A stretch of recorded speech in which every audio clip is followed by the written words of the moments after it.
You guys will find that you have passions, and having a passion is a gift.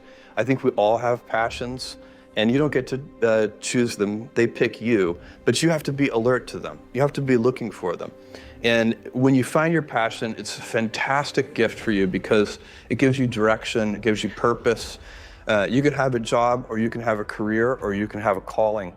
And the best thing is to have a calling. And if you find your passion, you'll have that, and all your work won't feel like work to you. Many kids and many grown-ups do figure out over time what their passions are.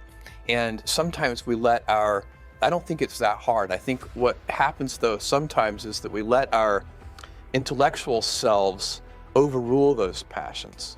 And so that's what needs to be guarded against. My job, one of my jobs as the leader of Amazon, is to encourage people to be bold. And people love to focus on things that aren't yet working. And that's good, it's human nature. That kind of divine discontent can be very helpful.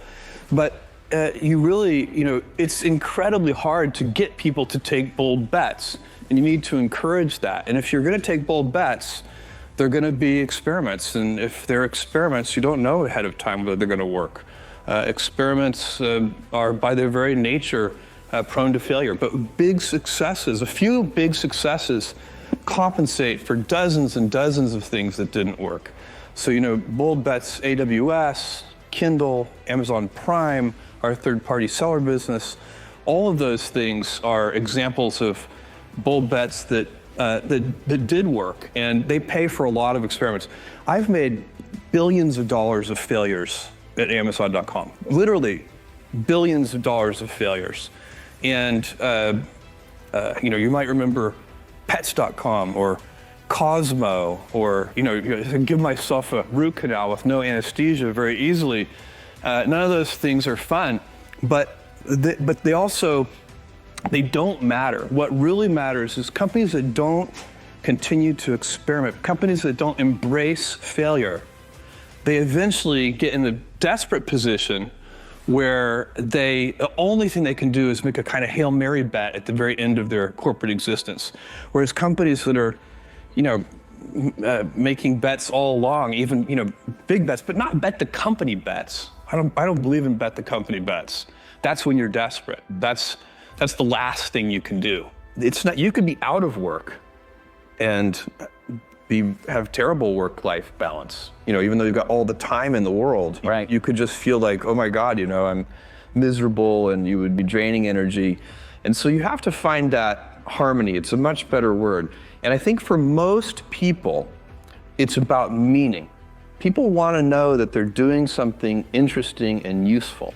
And for us, because of the challenges that we have chosen for ourselves, we get to work in the future, and it's super fun to work in the future for the right kind of person. You need to be nimble and robust. So you need to be able to take a punch, and you also need to be quick and innovative and doing new things at a high speed. That's the best defense against the future.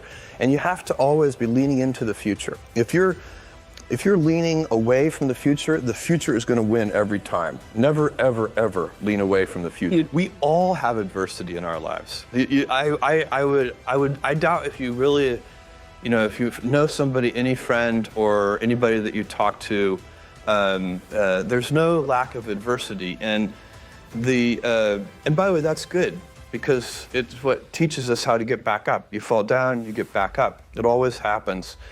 And you get certain gifts in life, and you want to take advantage of those. But I guess my advice on adversity and success would be to be proud not of your gifts, but of your hard work and your choices. So, you may be, the kinds of gifts you get in life, you might be really good at math. It might be really easy for you. That's a kind of gift. But practicing that math and taking it to the next step, that could be very challenging and hard, and take a lot of sweat.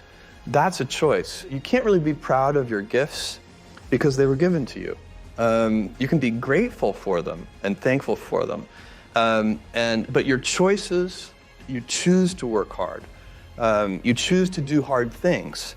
Those are choices that you can be proud of. Being an inventor requires, because the world is so complicated, you have to be a domain expert. I mean, in a way, even if you're not at the beginning, you have to learn enough so that you become a domain expert.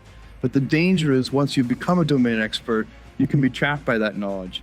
And so inventors have this paradoxical ability to have that, 10,000 hours of practice and be a real domain expert and have that beginner's mind.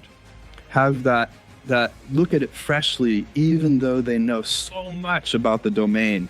And that's the key to inventing.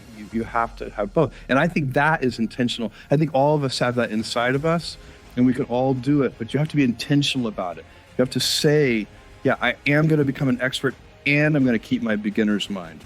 You can't skip steps. You have to put one foot in front of the other. Things take time. There are no shortcuts.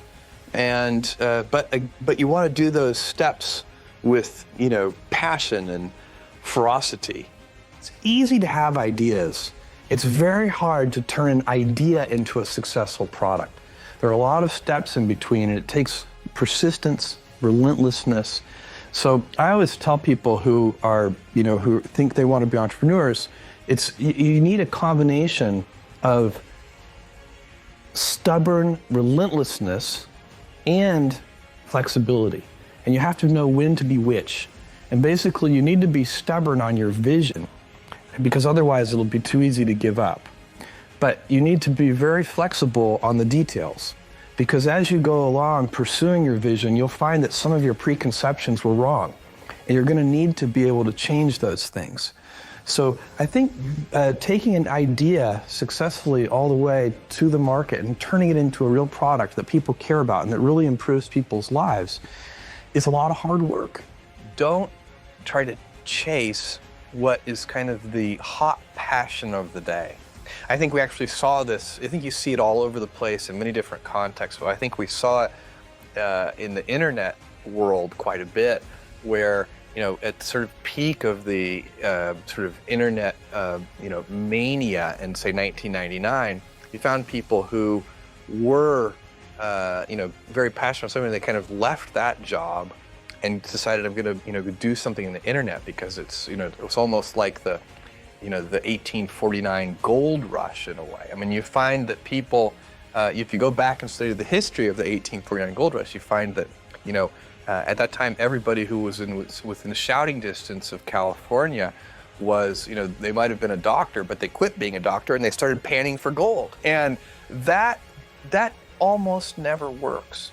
And even if it does work, according to some metric, financial success or whatever it might be, I suspect it leaves you ultimately unsatisfied. So you really need to be very clear with yourself. And I think one of the best ways to do that is this notion of projecting yourself forward to age 80, looking back on your life and trying to make sure you've minimized the number of regrets you have. That works for career decisions. It works for family decisions. Do you want, I have a 14-month-old son, and it's very easy for me to, if I think about myself when I'm 80, I know I want to watch that little guy grow up.